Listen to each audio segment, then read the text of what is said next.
Hi hello అందరికీ నమస్తే. అందరూ బాగున్నారని అనుకుంటున్నాను. నేను చాలా బాగున్నాను. Welcome back to our channel love and pride and మీరు వింటున్నారు సెకండ్ ఛాన్స్. లైట్గా హెడేక్ ఉంది బికాస్ సడన్గా వాతావరణంలో మార్పు వచ్చింది. మీకు అందరికి అక్కడ వర్షం ఉందో లేదో నాకు తెలియదు, కానీ ఇక్కడ వర్షం పడుతుంది. అండ్ ఎర్లీ మార్నింగ్ లేవటం 3:30కి, ఆ తర్వాత ఇంటికి వచ్చాక బ్రేక్ఫాస్ట్ అయ్యాక కొద్దిసేపు పడుకుంటాను. కానీ అది ఎలా అయినా మనకి ఆ కంప్లీట్నెస్ ఉండదు కదా. నైట్ టైం పడుకునే కంప్లీట్నెస్ డే టైం మీరు ఎంతసేపు పడుకున్నా అది ఉండదు. సో అందుకని కొంచెం అది నిద్ర అలానే నిద్రపోవట్లేదా సరిపోను అంటే పోతున్నా. యాక్చువల్గా పొద్దున్నే గుడి నుంచి వచ్చాక బ్రేక్ఫాస్ట్ అయ్యాక ఇంట్లో పనంతా అయిపోయాక వచ్చేసి పడుకుంటా. బట్ స్టిల్ ఏంటో అర్థం కావట్లా, హెడేక్ వస్తుంది. అండ్ సడన్గా పొద్దునంతా ఎండ ఉంది. ఇప్పుడు 3 o'clockకి సడన్గా వర్షం స్టార్ట్ అయింది. All of A sudden. మళ్ళీ మామూలు చిన్న వర్షం కూడా కాదు, బాగానే పడుతుంది, ఇంకా పడుతుంది. సో ఏంటో క్లైమేట్ ఎటు పోతుందో మనుషుల్ని చంపేస్తుంది యాక్చువల్గా. సరే, ఎనీవేస్, సో అందరికీ స్టోరీ నచ్చుతుందని అనుకుంటున్నాను.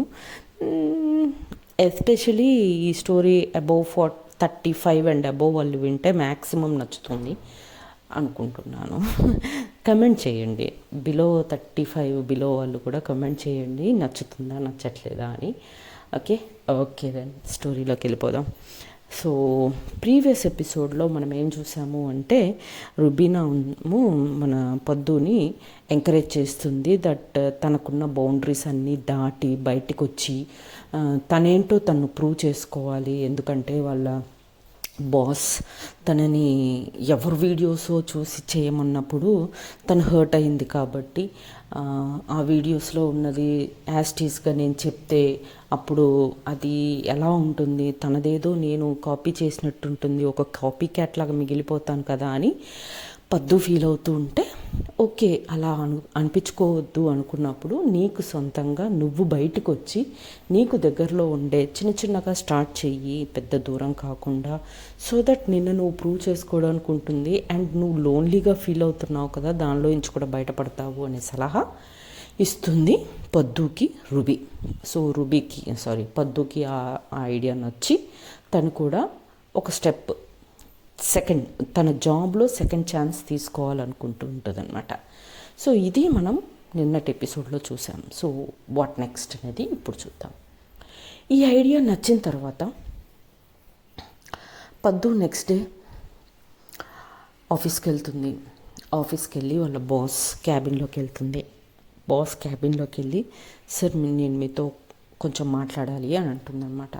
అనగానే, యా మేడం ప్లీజ్ రండి లోపలికి కూర్చోండి అని అంటాడనమాట. అనగానే తను లోపలికి వెళ్ళి, సార్ మీరు నిన్న నాకు చెప్పిన ఆ రా ఫ్యాక్ట్స్ అని ఛానల్ని చూడమన్నారు కదా, చూశాను సార్. ఆవిడ చాలా బాగా వీడియోస్ చేశారు, నాకు కూడా నచ్చాయి. తన ఎఫర్ట్ నచ్చింది సార్. కానీ అదే మనం మళ్ళీ అందరూ చేస్తున్నారు కదా అని మనము అదే చేస్తే కాపీ చేసినట్టు ఉంటుంది, కానీ మనం సొంతంగా చేసినట్టు ఎలా ఉంటుంది సార్? సో మన ఛానల్ కూడా మిగతా ఛానల్స్ లాగా కాపీ క్యాట్ అయిపోతాయి. సో మనం అలా కాదు, మనకంటూ ఒక ఇమేజ్, మనకంటూ ఒక దాన్ని ఏమంటారు,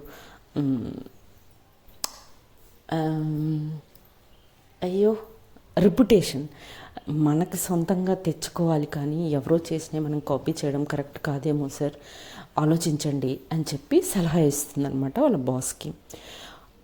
అప్పుడు వాళ్ళ బాస్, ఇలా అంటే మరి మీరేమనుకుంటున్నారు, మరి ఇలా చెయ్యొద్దు అంటే మీ దగ్గర ఇంకో సెకండ్ థాట్ ఉండాలి కదా, ఇలా చేయకూడదు ఇంకో రకంగా చేద్దాము అని చెప్పి, అది మీకు ఏదో ఉంటుంది కదా మీకు ఆలోచన, అదేంటో చెప్పండి అని అడుగుతాడనమాట వాళ్ళ బాస్. అనగానే, అవును సార్ నేను ఒకటి ఆలోచించాను, అది మీతో చెప్పాలనుకుంటున్నాను అని అంటుందన్నమాట పద్దు.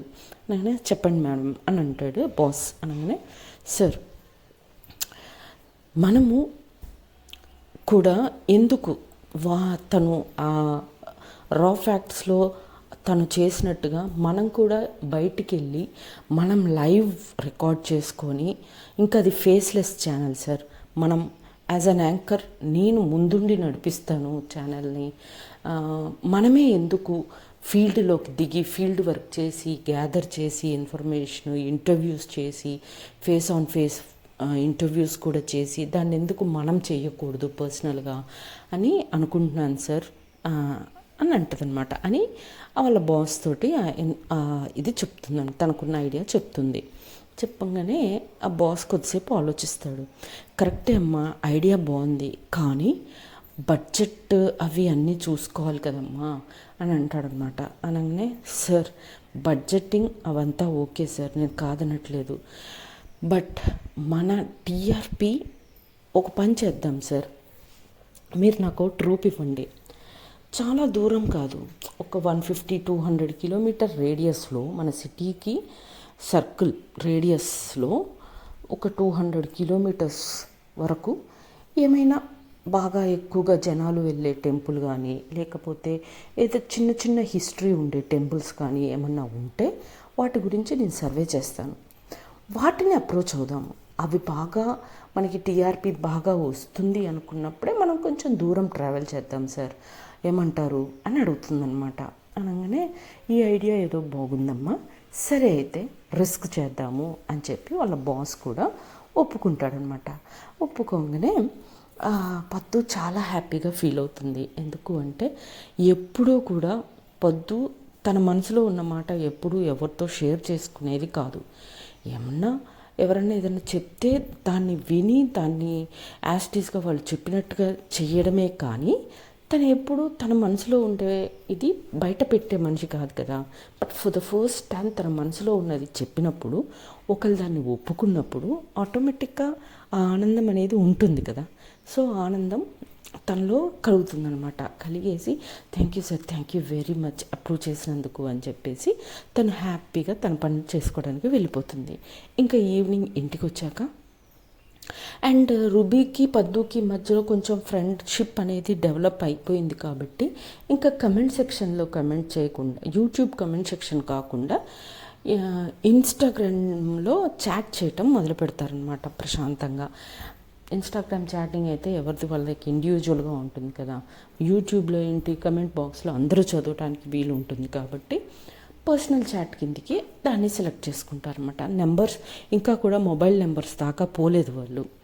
సో ఇలా అండ్ ఇక్కడ రుబీకి ఒక అడ్వాంటేజ్ ఏంటి అంటే పద్దు ఒక న్యూస్ రీడర్ కాబట్టి పద్దు ఎలా ఉంటుంది ఏంటి, తను ఎలా కనపడుతుంది, తన బిహేవియర్ ఏంటి, అందులో తను సైకాలజిస్ట్ కాబట్టి తన బిహేవియర్ ఎలా ఉంటుంది ఏంటి అనేది టీవీలో తను చాలాసార్లు చూసి ఉంటుంది ఒక న్యూస్ రీడర్గా.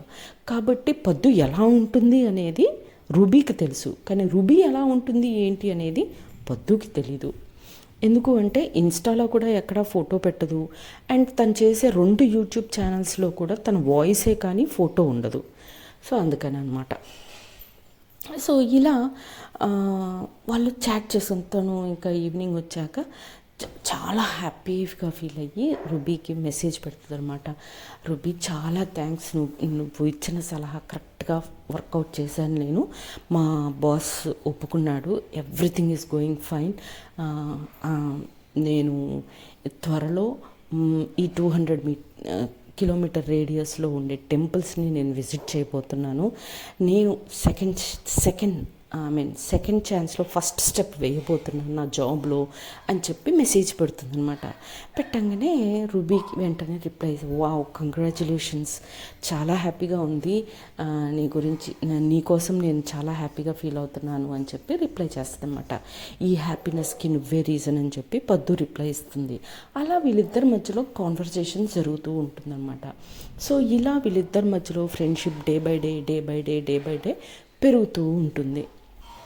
అండ్ వాళ్ళ టెంపుల్స్ కూడా సర్వే, అంటే ఏ టెంపుల్స్ సర్వే చేయాలి కదా, ఏ టెంపుల్కి వెళ్ళాలి ఏంటి అనేది పద్దు ప్యారలల్గా సర్వే కూడా చేసుకుంటూ ఉంటుంది. ఏ టెంపుల్కి వెళ్ళాలి, ఎక్కడెక్కడికి, ఒకదాని తర్వాత మినిమం ఒక 10 to 20 టెంపుల్స్ లిస్ట్ అవుట్ చేసి పెట్టుకుంటే ఒకదాని తర్వాత ఒకటి వెంటనే వెళ్ళిపోవచ్చు కదా, టైం వేస్ట్ చేయకుండా అని చెప్పి తను ఆ సర్వేలో కూడా తన పని తను చేసుకుంటూ ఉంటుందన్నమాట. ఇలా వెళ్తున్న వాళ్ళ లైఫ్లో పద్దు కూతురు ఒకరోజు, ఒక రోజు అని కాదు, తను ఏంటంటే అప్పుడప్పుడు వాళ్ళ అమ్మని చూడాలనిపించినప్పుడు వచ్చి వెళ్తూ ఉంటుంది కదా. సో ఎప్పుడు పద్దు వాళ్ళ డాటర్ వచ్చినా ఎప్పుడో ఒకసారి వస్తుంది కాబట్టి మ్యాక్సిమం ఆఫీస్కి వెళ్ళి వచ్చాక మ్యాక్సిమం టైం ఒక్కొక్కసారి తన కోసం లీవ్ పెట్టిన రోజులు కూడా ఉన్నాయి కూతురు కోసం. సో తనకి ఏం కావాలి, ఏం వండి పెట్టాలి, స్నాక్స్ ఏమన్నా కావాలా అని అడిగి చేసి పెట్టడం, ఒక టిపికల్ మదర్ ఎలా ఉంటుంది అలా బిహేవ్ చేస్తూ ఉంటుందన్నమాట. ఎప్పుడు వాళ్ళ కూతురు వచ్చినా కూడా ఏం తింటావమ్మా, ఎలా ఉన్నావు, బాగా చదువుకుంటున్నావా, జాబ్ ట్రయల్స్కి ఏమన్నా అంటే తన స్టడీస్ అయిపోయినాయి కానీ అఫ్కోర్స్ చిన్నదిగా ఒక జాబ్ చేస్తుంది, ఇంకా పెద్ద జాబ్ చేయాలని తన ఆరాటం. ఏదో చేద్దాం అనుకున్నావు కదా, ఎక్కడి వరకు వచ్చింది ఏంటి అన్ని వివరాలు అడిగి తెలుసుకుంటూ ఉంటుందన్నమాట. పద్దు డాటర్ మెంటాలిటీ ఎలా అంటే తను కొంచెం నారో మైండెడ్ థింకింగ్ అనమాట. బ్రాడ్గా వాళ్ళ తమ్ముళ్ళలాగా పద్దు కొడుకులాగా బ్రాడ్గా థింక్ చేసే పర్సన్ కాదు.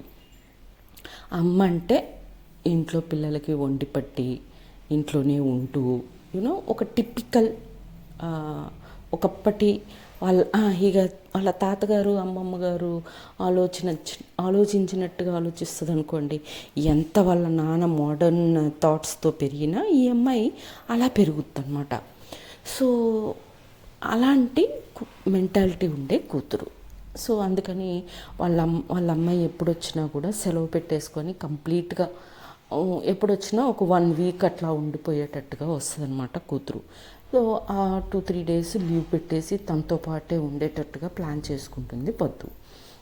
సో ఎప్పుడైనా అలా ఉండేది. బట్ ఈసారి ఎలా ఉంది అంటే పద్దుకి రూబీకి మధ్యలో చిన్న ఫ్రెండ్షిప్ స్టార్ట్ అయిపోయింది.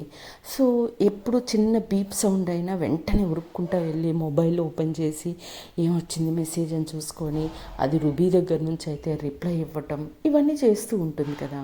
ఇదంతా కూడా తన కూతురు అబ్జర్వ్ చేస్తూ ఉంటుందన్నమాట. ఒక్క రోజు చూస్తుంది. చూసి రెండో రోజు వాళ్ళ అమ్మాయి అడుగుతుంది, ఏంటమ్మా ఈ మధ్య మొబైల్తో ఎక్కువగా మాట్లాడుతున్నట్టున్నావు అని అంటుందన్నమాట. అంటే అదేం లేదమ్మా, ఏంటి చెప్పు అని అంటుందన్నమాట పద్దు. లేదు, నేను వచ్చిన దగ్గర నుంచి చూస్తున్నాను, నాతో కంటే నువ్వు మొబైల్తోటే ఎక్కువ టైం స్పెండ్ చేస్తున్నావు అని అంటుందన్నమాట. అయ్యో అదంతా ఏమీ లేదు, చెప్పు, నువ్వేమన్నా తింటావా అది ఇది అని అడుగుతుంది అనమాట మళ్ళా పద్దు. లేదమ్మా, నీకెవరో కొత్తగా ఫ్రెండ్ అయినట్టున్నారు అని అంటే, అవునమ్మా,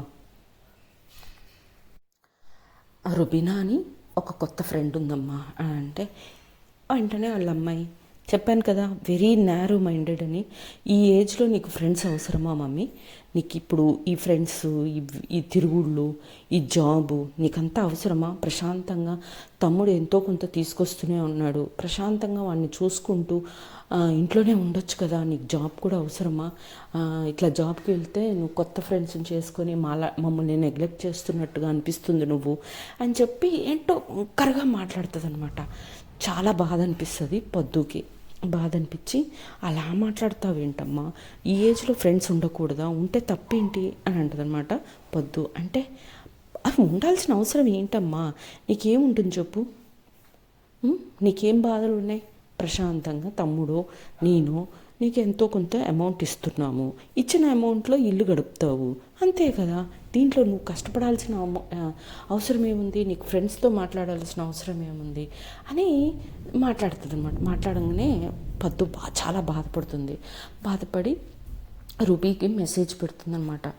సారీ రుబీ, మా అమ్మాయి ఇట్లా వచ్చింది, ఒక 2-3 డేస్ ఉంటుంది నా దగ్గరే, తను ఇలా మాట్లాడుతుంది కాబట్టి నేను నీతో చాట్ చెయ్యలేను, తను వెళ్ళిపోయిన తర్వాత నేను మళ్ళీ నీకు కాంటాక్ట్లోకి వస్తాను అని చెప్పి మెసేజ్ పెడుతుంది రుబీకి. అంటే రుబీ ఆ సిచ్యువేషన్ని అర్థం చేసుకొని okay no problem, take your own time, family first అని చెప్పి అంటుందన్నమాట. అనగానే సరే అని చెప్పేసి తను కూడా ఇంకా తన కూతురికి ఏమేం కావాలో అవి ఇవి చేసి పెడుతూ ఉంటుంది. ఆ కూతురు పడుకున్నప్పుడు, లేకపోతే తను ఇంకేదన్నా వర్క్ మీద వెళ్ళినప్పుడు, లేకపోతే షాపింగ్కి వెళ్ళినప్పుడు, తిని ఇంట్లో ఒంటరిగా ఉంటుంది కదా, అలాంటి టైంలో చాట్ చేస్తూ రుబీతో వాళ్ళ కూతురికి తెలియకుండా చాట్ చేస్తూ ఉంటుంది అనమాట. అప్పుడు రుబీ అంటది, అదేంటి మీ అమ్మాయి లేదా, ఎందుకు రిస్క్ తీసుకుంటావు, తను వెళ్ళాకే చాట్ చేయరాదా, నిన్ను మళ్ళీ ఏమన్నా అంటే నాకు బాధ అనిపిస్తుంది అని చెప్పి రుబీ అంటది అనమాట. అంటే పర్లేదు, తను లేదు అందుకనే చేస్తున్నాను, తను బయటికి వెళ్ళిందనో లేకపోతే నిద్రపోతుందనో ఏదో చెప్తూ ఉంటుందన్నమాట. అలా వీళ్ళిద్దరి మధ్యలో సీక్రెట్గా కూడా చాటింగ్ జరుగుతూ ఉంటుంది కూతురు ఉన్నప్పుడు. సో ఇలా కొన్ని రోజులు గడుస్తాయి. కూతురు వెళ్ళిపోతుంది. మళ్ళీ వెళ్ళిపోయిన తర్వాత పద్దు ఆఫీస్కి వెళ్తుంది. ఆఫీస్కి వెళ్ళిన తర్వాత వాళ్ళ బాస్ కన్ఫర్మ్ చేస్తాడు. సో ఒకరోజు ట్రూప్ తీసుకొని ఊరవతరలో ఒక పాత గుడి ఒకటి ఉంటుందన్నమాట. జనాలు ఎక్కువగా వెళ్తూ ఉంటారు. దానికి ఒక చిన్న హిస్టరీ ఉంటుంది. సో కాబట్టి ఇంక అక్కడికి వెళ్ళి ఆ కవరేజ్, ఆ టెంపుల్ యొక్క కవరేజ్ని, అక్కడ వచ్చే భక్తుల్ని, అక్కడ పనిచేసే అయ్యగారులని, అక్కడ ఉండే ముసలి వాళ్ళని అందరినీ ఇంటర్వ్యూ చేస్తుందన్నమాట. ఇంటర్వ్యూ చేసి చాలా గ్రాండ్ సక్సెస్ అవుతుంది అనమాట ఫస్ట్ అటెంప్ట్లోనే పొద్దు. ఇంకా వచ్చిన తర్వాత దాన్ని ఎడిట్ చేసి అంతా చేసి దాన్ని పబ్లిష్ చేస్తారు టీవీలో. చేసినప్పుడు దానికి చాలా మంచి రెస్పాన్స్ వస్తుంది. చాలా హయ్యెస్ట్ అన్ని ప్రోగ్రామ్స్లలో, వాళ్ళ ఛానల్లో అన్ని ప్రోగ్రాంలో ఆ ప్రోగ్రామ్కి హయ్యెస్ట్ టీఆర్పీ వస్తుందన్నమాట. సో రాగానే తన్నే అందరూ కంగ్రాచులేట్ చేస్తారు. కంగ్రాచులేట్ చేసినప్పుడు ఫర్ ద ఫస్ట్ టైం పద్దు ఫేస్లో ద రియల్ హ్యాపీనెస్ అనేది కనపడుతుంది. ఎందుకంటే ఇప్పటి వరకు వాళ్ళ పేరెంట్స్, చిన్నప్పుడు పేరెంట్స్, పెళ్ళయ్యాక మొగుడు, కొంచెం ఇదయ్యాక పిల్లలు, ఎవరూ కూడా తనకున్న ఆ ఎబిలిటీని ఎవరు ఎంకరేజ్ చేసింది లేదు. For the first time ruby తనలో ఉండే ఎబిలిటీని గుర్తించి తనని ఎంకరేజ్ చేసింది. సో దానివల్ల తన్ని తాను ప్రూవ్ చేసుకోగలిగింది జాబ్లో. సో అందుకనే చాలా హ్యాపీగా ఫీల్ అయ్యి వెంటనే ఇంటికి వచ్చేసి వెంటనే రుబీకి మెసేజ్ పెడుతుందనమాట. దట్ నేను ఇలా చేశాను, దానికి మంచి అప్రిషియేషన్స్ వచ్చాయి, ఇదంతా నీ వల్లే, యు ఆర్ ద నువ్వంటూ లేకపోతే, నువ్వంటూ నా లైఫ్లో, నేను ఆ రోజు ఆ ఛానల్ చూసి నీ కమెంట్ పెట్టకపోయి ఉంటే, నువ్వంటూ నాకు పరిచయం కాకపోయి ఉంటే, నువ్వంటూ నాకు సెకండ్ ఛాన్స్ తీసుకొని జాబ్లో అని సజెషన్ ఇవ్వకపోయి ఉంటే ఈరోజు నాకు ఈ అప్రిషియేషన్ అంతా ఉండేది కాదు. సో దీనికి అంతటికీ రీజన్ నువ్వు మాత్రమే, really thank you very much అని చెప్పి తనకు పెద్ద మెసేజ్ పెడుతుందనమాట. పెట్టగానే అదంతా చూసి రుబీ, అదంతా కాదు, నీకు టాలెంట్ ఉంది, ఓకే, సో నీ టాలెంట్ని నువ్వు ప్రూవ్ చేసుకున్నావు, దీనికి నాకు ఏ సంబంధము లేదు, ఒక చిన్న మొక్కకి ఒక 2 చుక్కలు నీళ్లు పోసాను అంతే నేను, నువ్వే మంచిగా ఒక ప్లాంట్గా ఎదిగావు, సో దీన్ని ఇలానే ఇంకా ఇంకా ఇంకా అభివృద్ధికి తీసుకొని వెళ్ళు, ఇంకా మంచి పేరు వస్తుంది నీకు అని చెప్పి మళ్ళీ అప్రిషియేషన్స్ చేస్తుందన్నమాట పద్దుని రుబీ.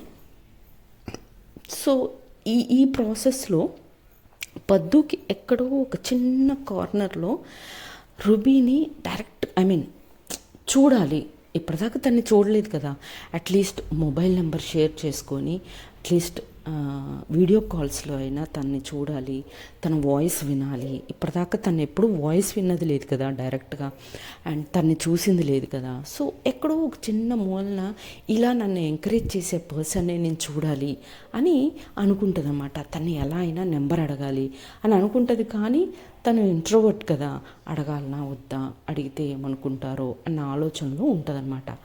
సో ఏంటి ఇంతకీ పద్దు రుబీ నెంబర్ తీసుకొని రుబీతో కాంటాక్ట్కి వెళ్తుందా, వెళ్ళదా, లేదా వీళ్ళిద్దరూ డైరెక్ట్గా ఎక్కడ మీట్ అవుతారు ఏంటి అనేది ఫర్దర్ ఎపిసోడ్స్లో చూద్దాం. అప్పటి వరకు tata, bye bye, see you, జై హింద్, జై శ్రీరామ్.